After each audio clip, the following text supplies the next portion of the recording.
ഫാമിലിയുടെ പുതിയ വീഡിയോയിലേക്ക് എല്ലാവർക്കും സ്വാഗതം.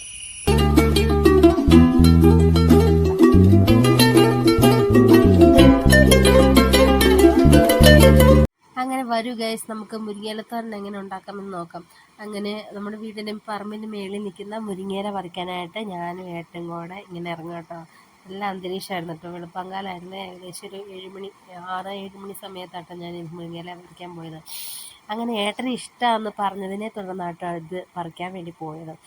അപ്പം ഞാൻ ഏട്ടനോട് പറഞ്ഞ് ചെറിയൊരു വീഡിയോ എടുത്ത് തരാമോ എന്ന് ചോദിച്ചപ്പം റിക്വസ്റ്റ് ചെയ്തപ്പോൾ ഏട്ടൻ എടുത്തു തന്ന വീഡിയോ കേട്ടോ. അങ്ങനെ ഞാൻ തളിരെല്ലാം നോക്കി എടുത്ത് കേട്ടോ. ഒരുപാടൊന്നും ഉണ്ടാക്കിയില്ല, കുറച്ച് ഏട്ടന് കഴിക്കാൻ വേണ്ടി മാത്രം ഉണ്ടാക്കിയത് കേട്ടോ. അങ്ങനെ ദേ തളിരെല്ലാം പറിച്ച് അതിന് ശേഷം പതുക്കെ ഞങ്ങൾ താഴത്തേക്ക് ഇറങ്ങിയേ.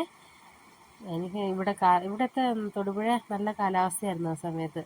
മഴയൊന്നുമില്ല, വെയിലൊന്നുമില്ല, അങ്ങനത്തെ ഒരു കാലാവസ്ഥയായിരുന്നു. അങ്ങനെ ഞങ്ങൾ മുരിങ്ങയില ഒക്കെ പറിച്ചതേ ഞങ്ങൾ താഴത്തേക്ക് ഇറങ്ങുക കേട്ടോ.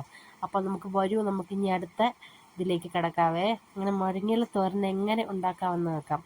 അങ്ങനെ നമ്മൾ ഒടിച്ച് പറിച്ചെടുത്ത മുരിങ്ങയില നന്നായിട്ട് അടർത്തിയിടുക. വെള്ളത്തിൽ നന്നായിട്ട് ഉപ്പിട്ട വെള്ളത്തിൽ നന്നായിട്ട് കഴുകിയ ശേഷം പുഴുവൊന്നും ഇല്ലെന്ന് ഉറപ്പ് വരുത്തിയതിന് ശേഷം കഴുകി മാറ്റി വയ്ക്കുക. എന്നിട്ട് ചീനിച്ചട്ടി അടുപ്പത്ത് വയ്ക്കുക. അതിന് കുറച്ച് എണ്ണ ഒഴിക്കുക. എന്ത് എണ്ണ വേണമെങ്കിലും ഒഴിക്കുക. ഞാൻ ഒഴിച്ചത് വെളിച്ചെണ്ണയാണ്. അതിനകത്തേക്ക് ഇച്ചിരി 1 സ്പൂൺ കടുക് ഇടുക. അതിന് ശേഷം സവോള ഇട്ട് കൊടുക്കുക. സവോള കുറച്ച് വരണ്ടതിന് ശേഷം കുറച്ച് ഉപ്പിട്ട് കൊടുക്കുക.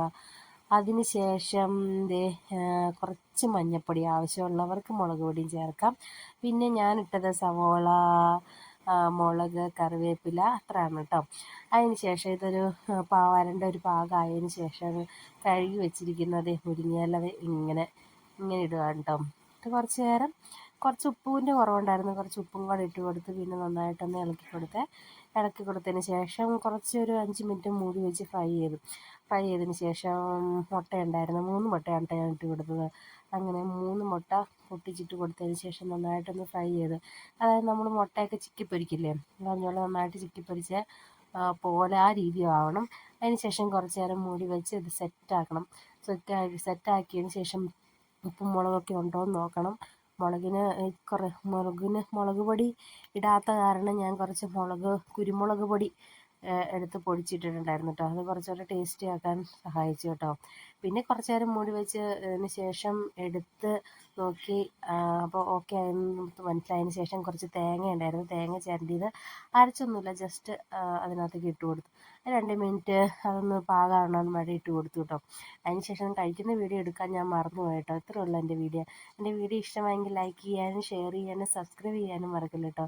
മറ്റൊരു വീഡിയോയുമായിട്ട് അടുത്ത ദിവസം വീണ്ടും കാണാം. ബൈ.